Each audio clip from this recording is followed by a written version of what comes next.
Hello and welcome back. We push start this episode as we leave Cooper Pedy behind us and go in search of the Painted Desert on our way to Oodnadatta and back to Marree.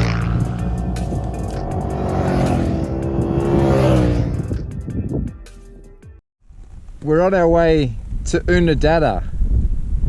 We've just come from Cooper Pedy and we're taking a detour out to the Painted Desert. Hopefully behind me there you can see some of the hills of the Painted Desert. The other boys are up there now. We've never been here before, we're going to check it out. Hopefully it'll be a good detour. Let's go find out. We're getting closer to the Painted Desert range, but I just wanted to stop and show you this cool billabong we found. They've had some rain out here and there's these billabongs that have just appeared in the middle of the desert. Just gorgeous. We were enjoying the high-speed tracks when all of a sudden we started to encounter these sandy creek beds. I knew something was wrong when I found the group stopped under a tree. Dave, what's happened? So when I've twisted my foot a bit, I somehow in that really soft, tricky creek there, somehow managed to fall over and the bike landed on top of me and twisted my foot the wrong way around. This small bike here? Yeah, so I realised that it was hurting really badly, but if I just turned around and it stopped hurting, so I did that and lay there for a while until Matt came and helped me. Oh, that's good. And no permanent damage? No, I don't think so. We'll see what the x-rays say. Okay, you good enough to continue on? Yeah. I don't have a welder handy. Matt, what were your first thoughts when you saw Dave trapped under the bike? I had a bit of a chuckle. Yeah. I thought, where can I stop so I can start again without having to... Anyway, so I stopped in the middle of the creek and went back and helped him. So Dave needs to push start you is what you're saying? Dave does need to push start me now. Yeah. All right, and that is the circle of life on our trip. I like the circle of death. Before long, we found ourselves surrounded by alien landscapes. Large rock formations of varying colours appeared all around us. We knew we had finally found the Painted Desert. We still had a long way to go, so we pushed on towards Oodnadatta. We were now in farming country and needed to be careful of the many gates and cattle grids. For some, the cattle grids provided an opportunity to have fun.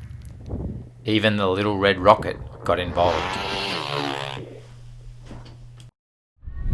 We've made it to the Pink Roadhouse at Oodnadatta. Time to get some fuel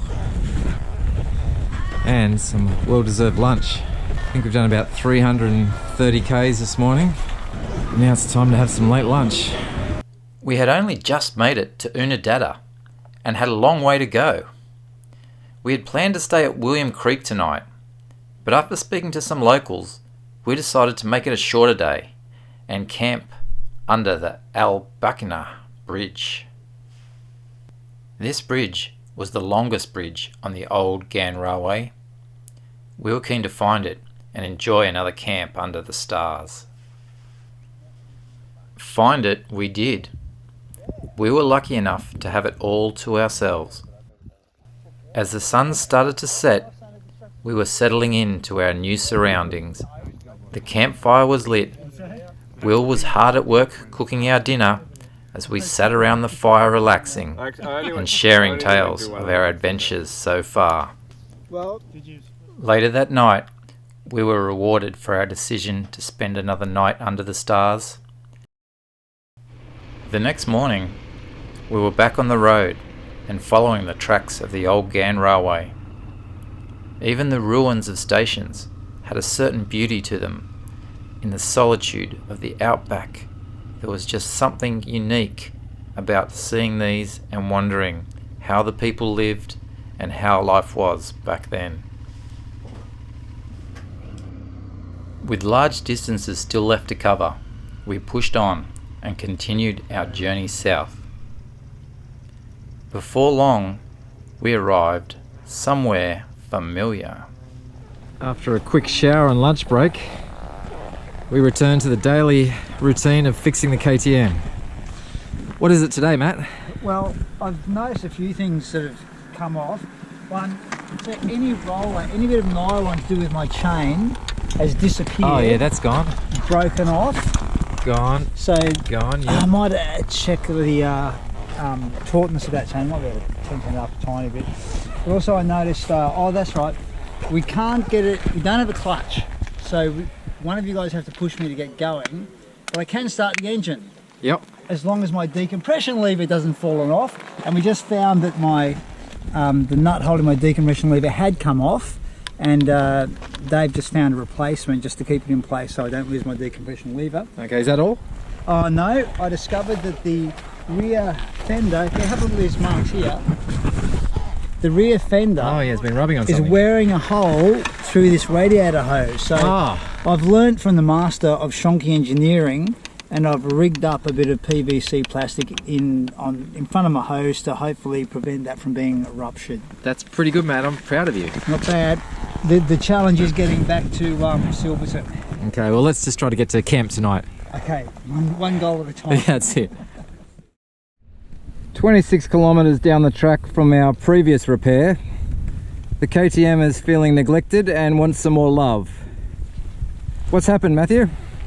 Well, everyone had to stop, didn't they, to muck around in the dunes, so I stopped for everyone else's benefit. And of course, when I went to start, absolutely nothing. No life whatsoever. Oh. I think I know what it is though. Yeah, what is it? I put this on. This is Oh.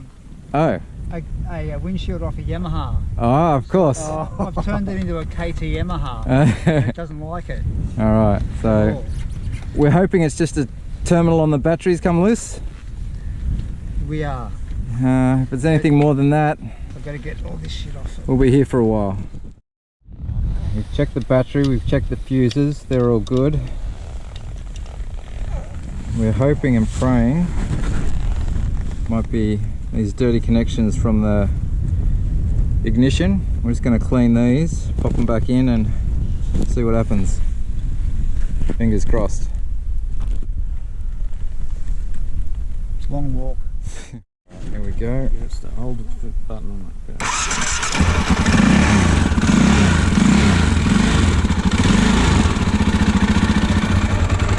So we don't know why that happened, but we're back in the game.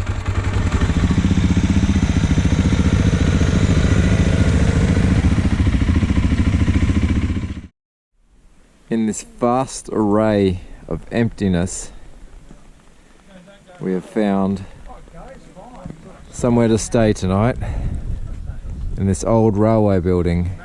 How cool is that?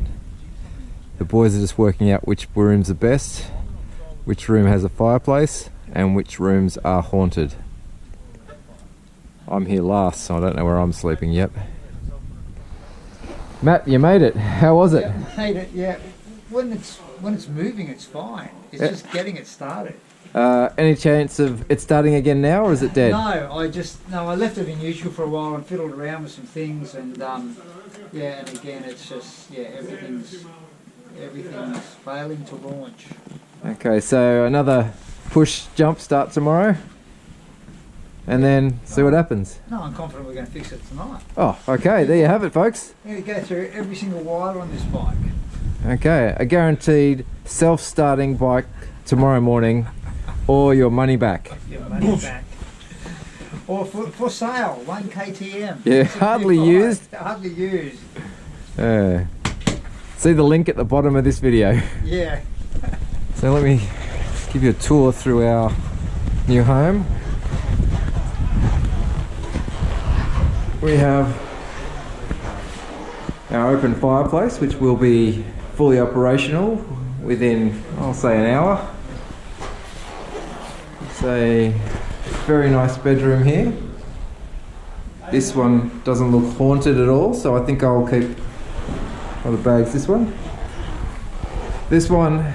it's the boys' room. It's blue. Don't know what that is on the wall. Some sort of snake, maybe. A lovely green room. Yes. Green. Very relaxing, it's good. This room's, it's okay, but the wall's falling down, so we might keep the door closed for this one. And let's have a look at the third unit now. As I like to call it, the mystery unit. Oh, the back wall's not looking too good. Some sort of nest here. It's got a view bags, this one. I think it's a scene from Beirut. Yeah, it is. Does look like a scene from Beirut. There's some cow dung. Yeah, I think this looks like the haunted unit. We'll be leaving this one alone. And I think we'll stay in the first two units. A lovely view. There's Dave and Will, our support crew.